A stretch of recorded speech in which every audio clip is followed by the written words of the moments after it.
everybody, welcome to the Media Expert Online edition. Our guest today is Mr. Levin, Director of Southeast Asia of B+H Architect. Welcome to the Media Expert.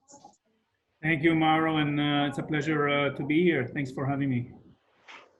B+H is a global award-winning consultancy and design firm with more than 10 offices globally and more than 500 staff. In Vietnam, they've been involved in projects such as Empire City, Hoi An Marriott, Pullman Condé, Pullman Hanoi, and Hilton Halong Bay.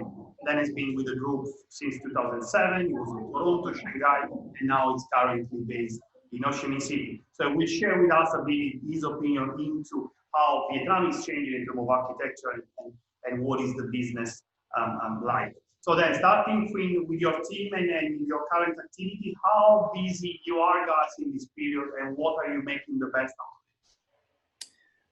So obviously, like everybody else, we see a bit of an impact on the business, with the COVID-19 kind of unfolding on a global level.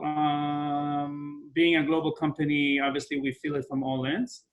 I think in Vietnam, we are in a weird position.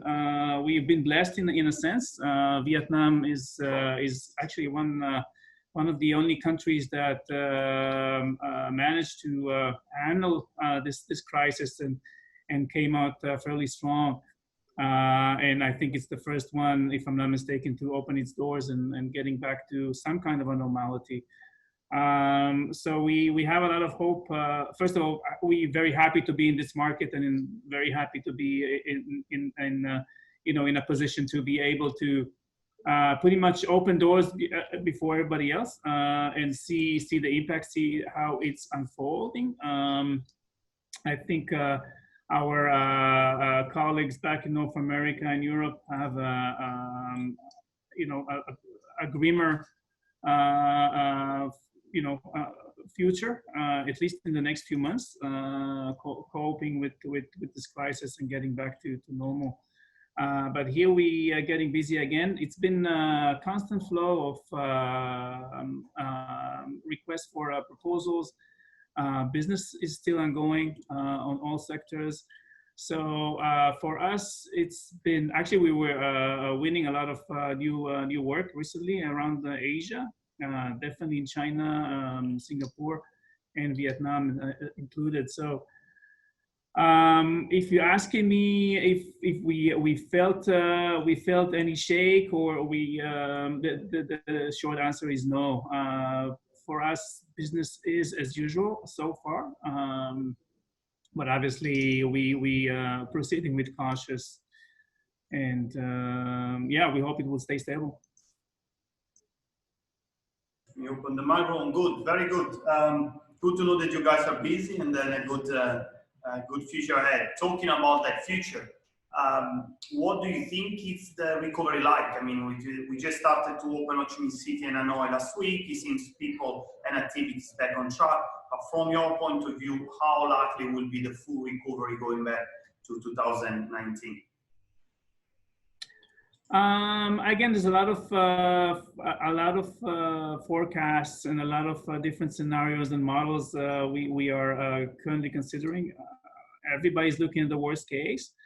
I think for Vietnam, again, as I mentioned before, I feel the market will get back to its previous normality very, very quickly. This is a cost-driven market. It's a developing country. It's a booming market, a booming economy, and for Vietnam, it's just about grow. If there's an impact to this crisis, I think it will mostly will be felt or manifested in the West. Whether America or Europe. Here in Vietnam, I mean, to be honest, people can't really afford to work from home. Most of the traditional households here are multi-generational. They pretty limited in space. And I think most of the locals, most of the Vietnamese will be happy to go back to the office when this whole thing is over. So, you know, I doubt whether there'll be any kind of a drastic impact in the way we do things here in Vietnam. I think most of the, definitely on the hospitality sector, when the skies open up, it's back to business as usual. For the time being, until this happens, a lot of domestic kind of you know, that will be the main sector feeding the hotels and F&Bs and entertainment. So the answer is, I don't see a drastic impact in the way we do things, or a drastic impact on the industry in general in the next few months. Maybe on the long term, once we, you know, we're always a bit behind adopting trends from the West. So maybe in the next 6 months or a year, maybe we'll have some things that will change. Definitely in the way we travel.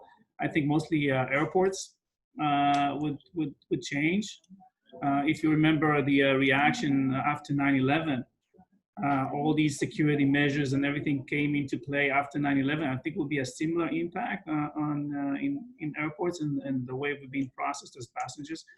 But I mean, just looking at Ho Chi Minh, and they just opened the doors a few days ago, and everybody's back on the streets, and everybody's you know, looking for their favorite restaurants, and they everybody thirsty, I think, for socializing again. So I think people won't waste time, and when there's opportunity to spend money and you know, entertainment and food. I booked my trip to Ho Chi Minh actually next weekend myself, so I'm one of the guys that straight on as soon as they open the gates come out.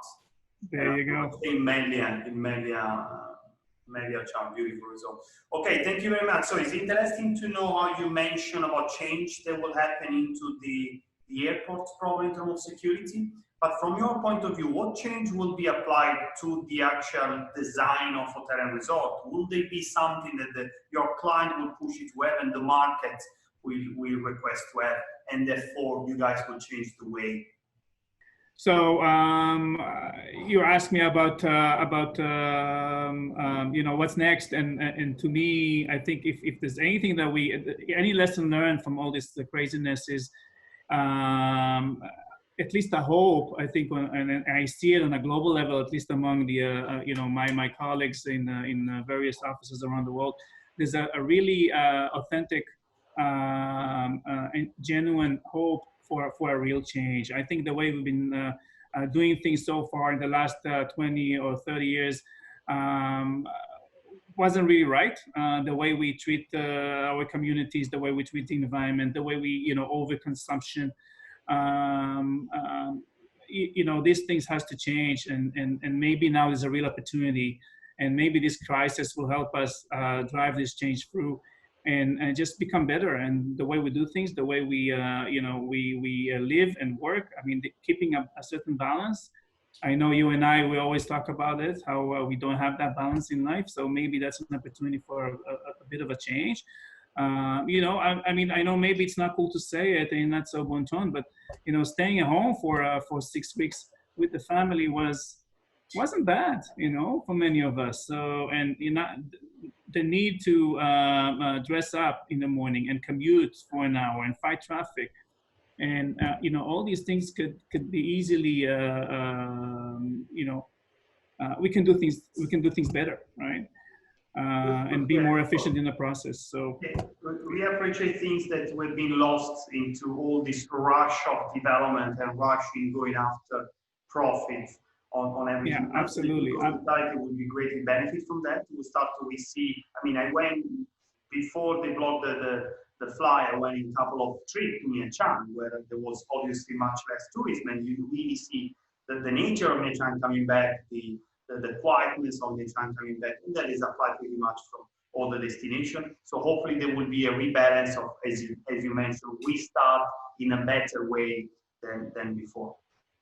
Yeah, so I mean, a crisis is an opportunity. So let's not waste this opportunity, and let's just you know, fix things for the future, right? If we'll go back to the same old ways, then it'll be sad, I think, for all of us. So I just want to end up with an optimistic, optimistic note. It's good. Hope. Thank you. Thank you then very much. And hopefully we'll see you soon in one of our next events. Hopefully you'll come to speak in one of our webinars. We all love to. I would love that. Your optimism into everything. Thank you then. I would love that. Thanks so much.